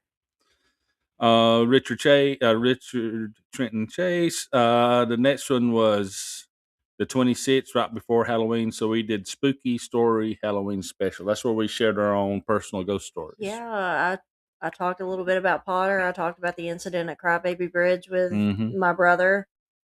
Yeah, we touched on a lot of that, and that was fun. But again, those kind of made me uncomfortable because the Tiny Tyrant, they were real experiences. The Tiny Tyrant. I talked about some at her school. At the school that was going on. So, Alan here says demon possession. Just watch the 6 o'clock news. Actually, I honestly believe there's a lot of truth to that. Quite honestly. So after Halloween, we come back in November, and this is to me, or definitely to you, the hardest one we've done is the Toy Box Killer, David Parker Ray. I think I actually had to kind of sit back for a few parts of that, talking about the details. When we shared his letters and his tape that he made, stuff like that. We didn't share the whole tape, and we had no intention to. And we're still not going to share it now, but it's highly, highly graphic. This was a torture, heavy crimes and murders. Very, very sexually motivated. Yeah. This man, he took a trailer and he outfitted it basically to be his toy box, where he would his play. Playroom. It's 50 Shades of Grey in hell. Well, I mean, to me, 50 Shades of Grey was hell. You know what I'm talking about. He was just attractive and rich, so that nobody ever minded. And so just think about that in the worst possible ways. I mean, in the most twisted, evil, depraved, damaging way. And the thing about him, he didn't kill every one of them. No, it was mostly about the torture and the rapes and everything. And he had accomplices too, which was pretty interesting. He had female accomplices, which makes it all the more just amazing. But yeah, that's a pretty strong one. We will probably not ever go back to that one. That's a rough one. No, y'all, if you're not familiar with him, the tape that we just mentioned, again, we didn't play it, but this man recorded a tape of himself, a cassette tape, that after he got the girls back to his toy box and had them, they were completely restrained, spread eagle on this, like, basically surgical table, almost gynecological table. I mean, their feet were up in stirrups a lot of times. They could not move. And he had mirrors on the ceiling so they can see themselves. They can see how restrained they are. They can see how vulnerable they are. I mean, these women are exposed in every way imaginable. And he has this tape that he plays when they regain consciousness, where he is just very matter-of-factly, like he's talking about the weather. There's no emotion in this whatsoever, and he's telling them in graphic detail. And how long was that tape? Like over 2 hours long? It was really long, yeah. He is telling them in graphic detail every I want to little say thing, I want to say it was like 4 hours long. What the extended version, the extended cut. every little thing that he plans to do to them. Yeah, but like I said, it's Is- extremely graphic. I had a hard time getting through that episode. And You that's why I seen- wanted to do it then, just to get it out of the way so I didn't have to deal with it again. The one about mental health come on after that. That And- was in November the 16th. That's the one we did about that murder-suicide that was in the news at that time, wasn't it? I don't recall. Because that was the man who, like, because Trump got reelected or whatever, he thought Gilead was coming to get his children, so he killed all his children. He killed his wife because he didn't want them to live in the Handmaid's Tale. And we think touched so. on, like, how mental health and Yeah, especially, and we see this even more prominently now, how Yeah. the Democrats and the left are actually exploiting the mental health crisis in this country. yeah. We could do mental health shows every week if we Yeah. wanted to. Yeah, I mean, it's just, November 30th was our Thanksgiving special that year, and that's the one where I picked Thanksgiving themed. oh, that's the one where you murders. did I didn't know what you were picking, Mhm. and those were interesting, especially the woman who, like, fed her husband to other people. Well, she That was one of the cases. she killed him and prepared him as Especially- short ribs. So And, like, the boyfriends, was the actually- boys that were the guys that kind of were infatuated with her and everything. She called them over there to, like, help her clean up the house or something. and eat And all that's these what she- leftovers. Oh my god, it was so bad. Yeah. So a bunch of cannibalistic stuff. That Mass was just one of the killing, cases you presented. mass murders, family killings. That happen on Thanksgiving and stuff Yeah. like that. Then we roll into 2025. We take December off because of Christmas and family stuff. So It's always a hectic time for us. January 11th, the one about the Stanford prison experiment is Oh. the kickoff episode for 2025. I actually love that experiment because it got away from them far quicker than they ever expected it to. I mean, like, within a few days, the people that were the guards and the people that were the prisoners actually, like, psychologically adopted Well, those roles. We Like, found out that one of them was kind of told to take it to the limit, especially with the guards. And boy, he did. There is a Yeah. fantastic documentary about it. there's Yeah. several out there. There's the one they come up with just a few years ago, 2022, 2023, is because they actually get some of the guards and some of the prisoners and they interview them. But as they're older, they're Yeah, and You they know. bring them back into the same room, face to face with each other, and all that. It's fantastic. yeah, it was really, really. I wish well I could done. remember the name of it, but I didn't think to prepare. I'll for see if that, I can find it and I'll post that too. So Wonderful documentary. The one about the perfect murder, if I did it, that's the one we did January the 25th. I think that's kind of when I scared, like, Rick and Andrew and them. Yeah, it's kind of like writing that book that OJ did. I didn't No. kill him, but if I did, I think that's. It didn't help the image that I have of the KLR and family that I'm, like, a closeted serial killer. I don't Yeah. think that helped that image at all. and then for Valentine's Day, rolling into February, for Valentine's Day, we decided to start a special about cults. Oh, yeah, So our series for on cults. February 15th, 2025, we started a 6-part miniseries, the one about the cults. Of course, we covered the first episode, we covered cult psychology and how the way they I laid the recruit. groundwork there for And we talked about the recruitment happens, tactics yeah. and the psychology behind the leaders and stuff like that was the first one. The second one, I think we followed up The 22nd, yeah. So the very next week was we continued the cult tactics, but we focused mainly on the Specific cases of we cults. focused Like, mainly on the leaders that Mhm. week because their power dynamic, and then we named off some of the major cults that we would be looking at specifically. yeah, And on that one, we also touched on a lot of the smaller cults that aren't the widely everybody known knows ones. Yeah. right? But we looked at the psychology of the leaders, the followers, and the people that they target. And we talked about how easy it is To fall into that to fall trap. into it. Yeah.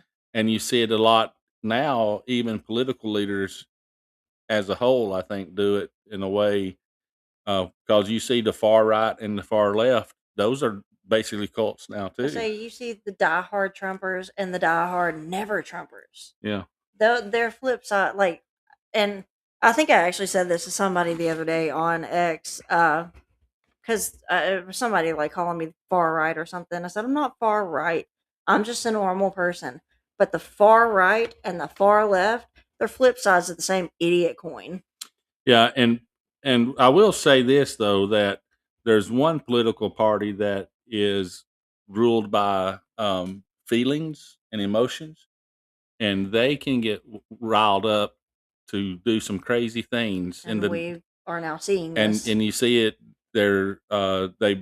They believe the fear tactics and they buy into it, and it's a dangerous thing, and it's almost cult like.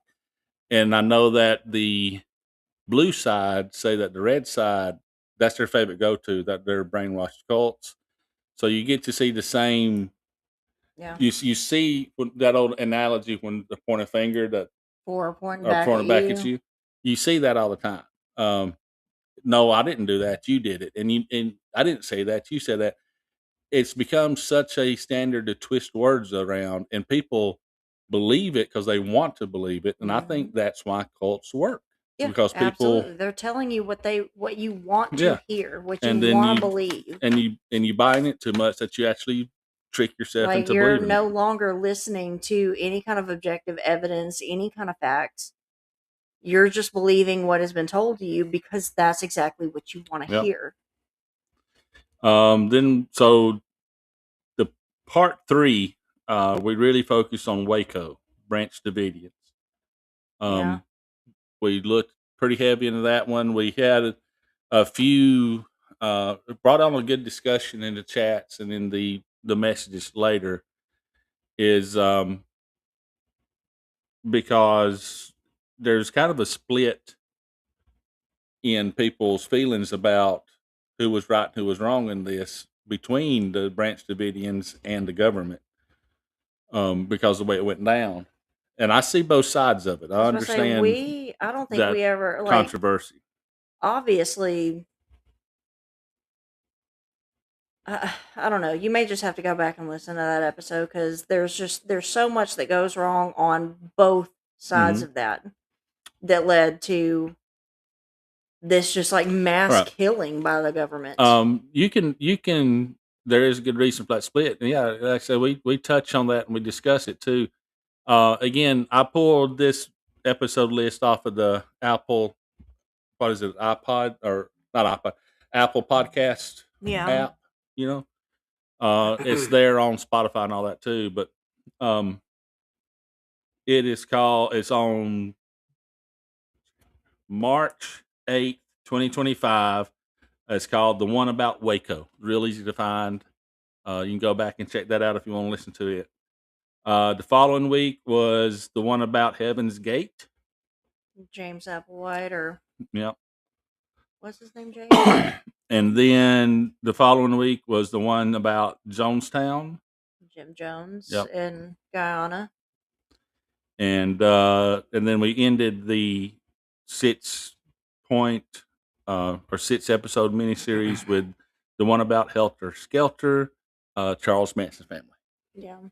There's so many more we could have touched on and everything, but sometimes heavily focusing on one thing becomes a lot for me. Yeah. And I need to kind of Well, it's get funny. a break and distance myself a little bit. Yeah, it is funny you mention that because we did take a break for Easter right after that. So, Yeah. yeah, but go back and find that about any of those cult ones. I think Yeah. we balanced it pretty well. We tried to. Yeah. I It's- knew going into the Waco one that it would be. I say that one was definitely more political because there was so much political aspect to that. Jonestown even had a political aspect to it because it was a senator that went to the Yeah. compound and everything. I think the senator survived. I think Yeah. he was shot, but I think he lived. Obviously, a lot of others, others with him did not survive that attack at the airfield. But Now, there is that political aspect with that one. while we were doing these cults, I think that first night or that second night or the second one, we did talk about that trans cult that was just going on too. Yeah. Andy No he still is covering that. There's not a whole lot of new developments on that. Yeah, there hasn't been much new developments, but that's actually what got him following me, and I think that's like one of the feathers in my cap because solid journalist there. Yeah, we reached out to him and told him what we was doing, and he didn't necessarily reply, but he immediately followed you on your X account and all that. So we know. I actually wrote it up. I wrote up at least what was available for Twitchy. Mhm. I wrote it up then, and you can again find all my Twitchy stuff there. Yep. But yeah, that was pretty neat. Feather in my cap. I got Andy No following me for like amplifying that coverage in whatever small way I could possibly do. So we took the Easter break. Come back in May the 10th, and we said the one about reinventing yourself, identity changes in crime, for people who took on a new identity and went from there. I say those, I know at least one of those was, it wasn't necessarily a crime. It was an allegedly abused woman who just walked away from her life. Like left her kids with a babysitter at a train station. They said that they saw her turn a corner and they never saw her again. Yep. And decades later, they found her again, and she just didn't want to talk to anybody about it. No. And as an abuse survivor myself, like if I had walked away, first off, I could never imagine leaving my children. Well, she had walked away and had been so long that she had new kids and everything. I say she created an entirely new life. She walked away from everything. I can understand that because I did the same thing. I just took my child with me when I did it. You didn't change your identity. Well, no, but I did walk away from that life and started a new life. So that's an interesting one if you want to check it out, because it's May 5/10/2025, the one about reinventing yourself. Some pretty interesting stories that we covered on that one as well. Yeah, it was more than one story on that one. So then we started. It says, and we even titled it Part 1. But it kind of just fell quiet and didn't get much of a follow up because at the time we thought it was about to hit the courts and everything was going to blow up. So we was going to have a follow up episode, but it kind of fizzled out. And that's the one about the Menendez brothers. Because remember it didn't really fizzle out. It's just that the wheels of bureaucracy turned very, very slowly. But we had Aaron on for that one because Aaron, who also works with Twitchy, he's one of my coworkers there. He is actually a lawyer. So he was on to discuss the legal aspects of all that. And another good guess. But yeah, and it just kind of, when I said fizzled out, just the news coverage and all that stuff fizzled out on it. So we didn't really follow up on it yet. We could touch on it, but it's not near enough to make a whole episode on it. There's not a whole lot there. We'll let y'all know when we if there's anything pops up, which you'll probably see it on X anyways. But we may just cover the Menendez brothers murders. You'll get to hear our take on it because I know you guys are sitting there waiting, looking at your watch breathlessly, saying, "God, I wish this football game would be over on this Saturday so we could tune in to Front Porch Forensics to hear what Daniel Laura has to say." I know it. Waiting breathlessly for us. The one about John Wayne Gacy on 5/31, we covered that one. Yeah, we touched on him a little bit earlier. Yeah, he's a piece of work as well. To put it mildly. Yeah, I mean, it was. I mean, what else? I think I said Of course, I'm everything going to we. say go listen to it, but I mean, it's John Wayne Gacy. It's a good show. I think you'll go But check see- it out. There's a plethora of information. Yeah, I mean, we've touched on some of the big name ones, Yeah. so most everybody knows those details anyway. Sits 14. We did the one about Hodgkinson, the softball shooter. Yeah, James Hodgkinson, the one who took the rifle and everything to the Senate softball practice Mhm. and shot a bunch of them. That's when. I think we also talked a lot about political shootings that day too. Or just politically influenced violence, Yeah, for sure. kind of led off into that as well. Again, something you still see every day nowadays.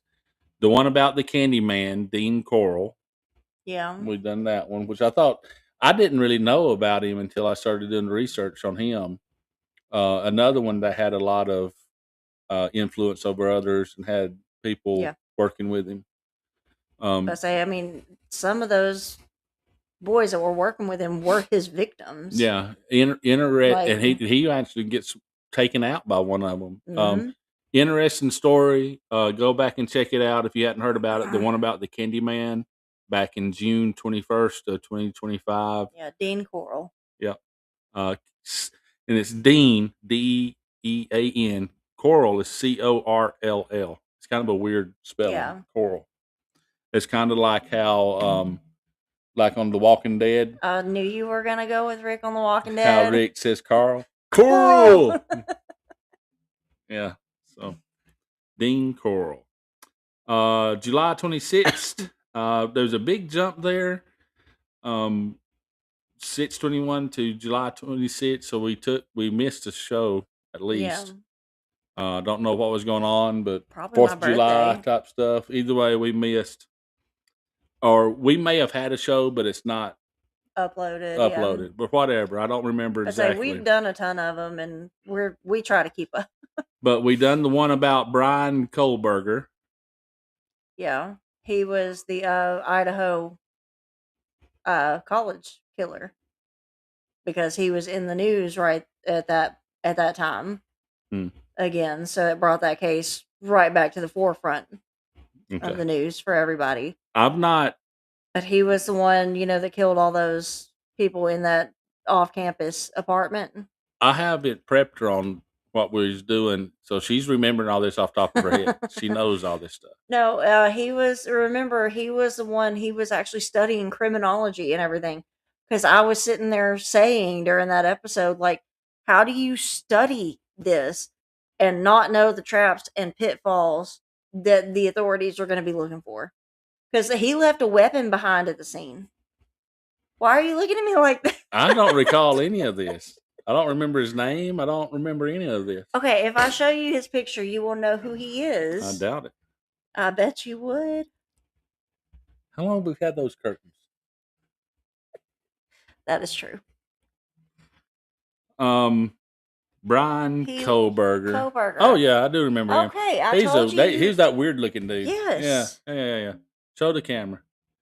Like, this was him in court. I don't know if on my phone it's it's not going to show up. I was about to say, it's not going to show up. Anyways, yeah, I do remember him now because he did. I do remember laughing like, how in the world you study this, man? Yeah. You should know.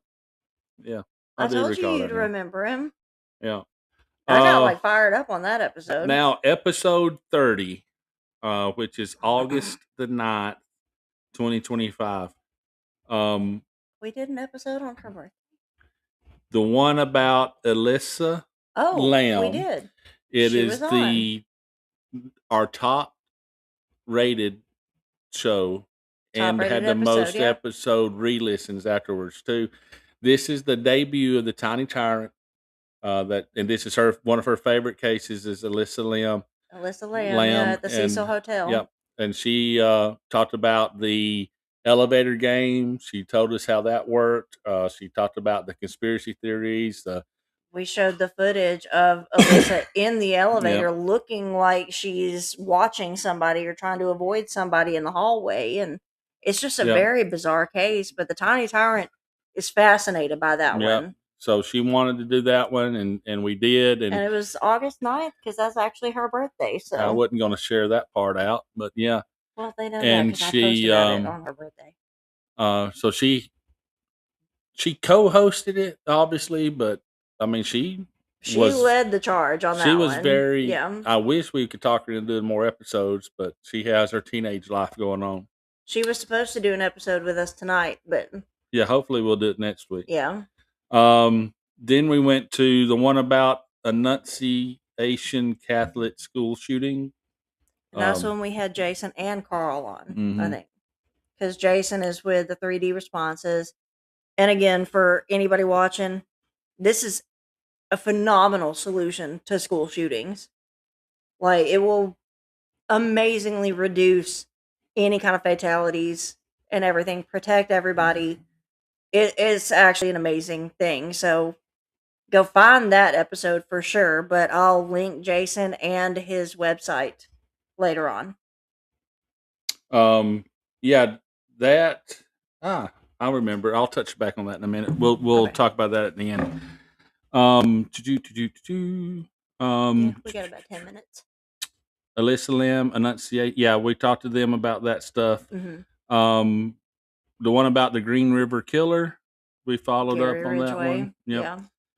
Yeah. And The that victims of opportunity there. He selected prostitutes, some people that he thought nobody would miss. Yeah. The one about, let me check. I want to look at again. I'm sorry for going back to my phone a lot. I'm just making sure I'm getting the episodes right here. I know I told you for some reason we took a break in June or July or whenever it was. I say between the 4th and the 11th, that week is usually pretty busy because the 4th, obviously, but then the 11th is my birthday, so we usually have plans. Well, I want to remind you. I said Alyssa Lamb was our biggest episode. The most watched episode. Yeah, and it wasn't actually. July 13th, 2024. Oh, yeah. No, I do remember that now because We didn't was do getting an ready. episode. We was Yeah. getting ready to go do our show, We were gonna do the Daniel LaPlante case that day. and we went. That's the day that President Trump, the assassination attempt on President first Donald one. Trump happened. Where he got shot in the ear. in Pennsylvania, Mhm. and we covered it live. We went live were that sitting day. here with the TV in front of us and everything, just talking about it as it was happening. Rick joined us, as a few of them. I know Jen was with us. Yeah, several we people. ran almost 4 hours that night. Yeah. Covering that event live, so that's why it is in there. It is called "Talk Murder to Me," covering the attempted assassination of former President Donald J. Trump, but of President Donald J. Trump. It is the 7/13/2024 episode. I forgot about that one. Yeah. Yep. And Because it then happened like literally within hours of us doing our show. So we were like, you know what? We're not even going to do our show. Yep. We'll just cover it live for KLRN and have everybody in. And then, we went from The Anatomy of Evil. We went to the assassination attempt on President Donald Trump, and then we done 7/27, which was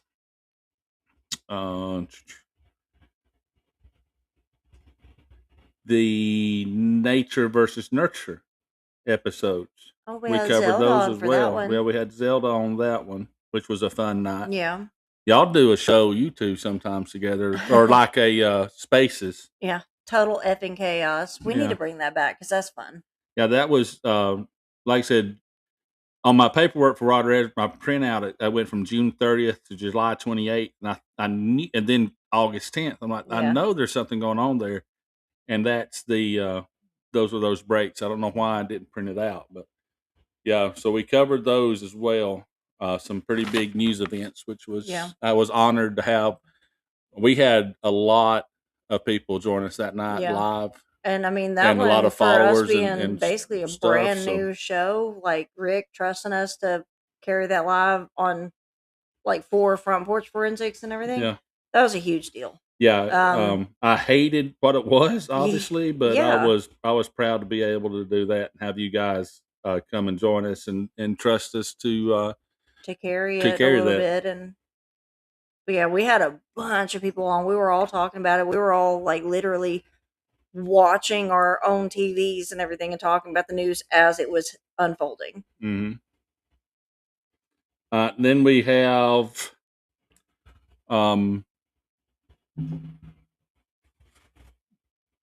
so back to October or the Annunciation Catholic school shooting. We covered that. Then Green River Killer. October specials of last year was the first one juxtaposition done there Juxtober, but it wasn't themed vampires or anything this time. So we covered the first one was the Ghost on the Witness Stand, where Ghost actually were used as witness testimony in court. Yeah, in court, and it was actually taken as real and legitimate. If I say it was allowed in court, that was court testimony. That's what I couldn't figure out. And here's the unfortunate part where we lose a lot of recordings. I'm sure they're out there somewhere. I just can't figure out where to get them at. But I say we're still learning this whole like production. But process, we done one about the Beast Within, which was real life documented werewolf cases. We done one about possession. The devil made me do it, and I thought that was a really good episode. That was as a well. fun one, yeah. Good topic, good talk. We done the second annual Thanksgiving special, and it's a Thanksgiving bloodbath trifecta. And this is where we took 3 different cases that was on or around Thanksgiving again. Yeah, we covered those. I'm sure I'll pick a cannibal episode at some point. Knowing you, probably, yeah. Mm-hmm. And the Christmas episodes was one about Eric Robert Rudolph, Run Rudolph Run. Run Rudolph. Yeah, Run Rudolph is what it was. Yeah. That was the fun one. And then we finished up Christmas special, the holiday memories again, no crime or anything like that. Yeah. Just sharing with you guys, kind of like we're doing now, but more about holiday stuff. And we did actually. This is probably the first one since December, because it is the first one since I say December most of y'all break. know how much I do during the holidays between around November 1st to December 31st. I don't stop. Right. So, and then with the band requirements, we took a few days off of that for the summer. Ordy is stepping out now to get ready for Jut's position coming up in just a few minutes.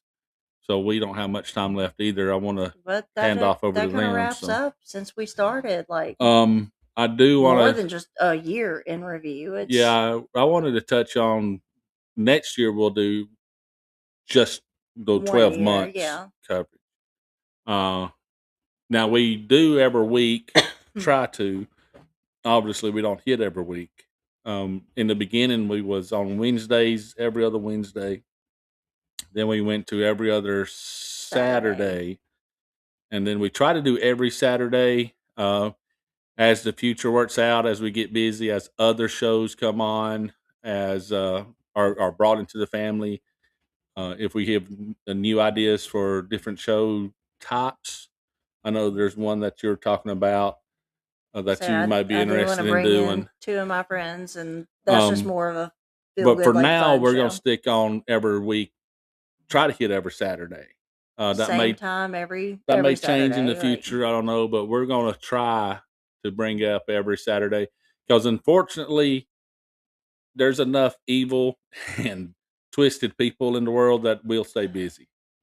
So, shoot, I mean, I've still got a list going in my phone that we haven't even touched on. Oh yeah, for sure. That could be like the next year and a half for us right there. Yeah. But so, Lord willing, we're not going anywhere anytime soon. We'll be here on Saturdays, 7 p.m. Central, which is God's intended time zone, and 8, and then 7 to 9, about While 2 we're hours. talking about schedules, though, February 28th, we will not have a show. Why? Pageant. Oh, okay. So we will not have a show on February 28th. Yeah, like I said, real life show. So there's real life things that we have to plan around. So Yeah. I mean, we still have a young daughter, so a lot of our life kind of centers around family. yeah. So And again, since you mentioned, hopefully next week she'll be. yeah, let's actually mention a couple of those before we close out for Jux. Hopefully next week the Tiny Tyrant will be with us because one of her other most fascinating cases that she loves to talk about is the Zodiac Killer. We haven't done that yet. So hopefully next Saturday she'll be on with us and she'll kind of be pulling the strings for that one. And then kind of like the Toy Box Killer, like I need to go ahead and do this series just so I can get it behind me. I'm in the works for a Mothers Who Kill series. I know I'm going to start out with 3 weeks of shows. We're going to do Andrea Yates. We're going to do Susan Smith. We're going to do Diane Downs. I might do 1 or 2 others, but those are the 3 big ones that I am going to touch on. And I do apologize in advance because I will probably cry during those episodes because I just don't understand it. But yeah, next week, hopefully, Tiny Tyrant is going to be on helping host the Zodiac Killer, the one about the Zodiac Killer. And then we'll start the Mothers Who Kill series, I think. Okay, Get that that out works of the for way. me. Well, So- we may look at that. We'll follow up on that Pennsylvania graveyard robber and see. Yeah, I 'Cause do we want to may look want to into that touch on one for that sure. before we move into another mini series. I mean, even if there's not a lot to touch on, that can be just the beginning segment of a show. Yeah. So we'll touch on what the details of that case are that For we sure. know. Yeah, So- we may talk. We'll look into that, and we may talk about that. We'll talk about that soon. Whether it's a whole show or not, we'll bring that. We'll talk about Yeah. that.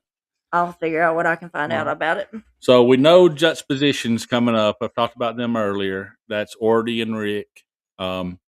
Fantastic show. I can't. They're so much fun. Yeah, very, very. They're well spoken, opposite of me, and very, very knowledgeable. And it is a plethora of subjects that they cover. And so grab your tinfoil hats and join them because it is great, really, really great. Yeah. I don't know Um, what else I can say. We plug the other shows we're going to be doing, plug theirs. Yeah. That's our, multi years in well, review. let's cover back up let's cover where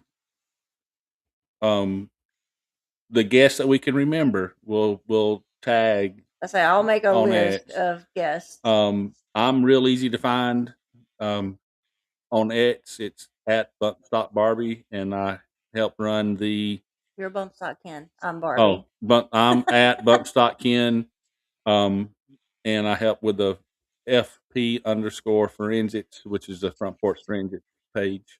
Which I have both of those listed in my bio too, so you can find us. Yep, and there. Bumpstock Barbie, where can they find you at? And name all of them. I am Bumpstock Barbie. That's my main one. I have a backup account that I never use. It was just made several years ago when I had that 3-day suspension. That's BB is back 87. Yeah, but you Again, hardly ever. I never use Yeah. that one. But yeah, Bumpstock Botanicals is my plant page. Bumpstock Baker is for like all my cookies and the horrible cakes. I'm not good at cakes. I need to stick to cookies. She is good at cakes. I know but they'll taste good. They do not look good. They're pretty darn good. You just don't give yourself enough credit for them. No, they look terrible. I could win an episode of Nailed It for sure. But that's Bumpstock Baker.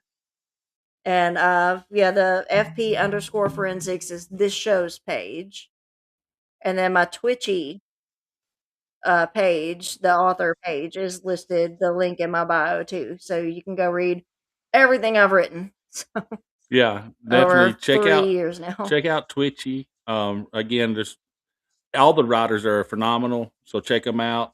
She's Laura W. I know Rick's got he writes for Twitch as well. There's others out there to write, so just check all of them out. Love it. There's not a bad writer So out there. hang on for Juxtaposition coming up. Go to klrnradio.com. You will find a show that you like. I There's hope so I hope many, you like yeah. us, but if we're not your flavor, go to KLRN Radio, klrnradio.com.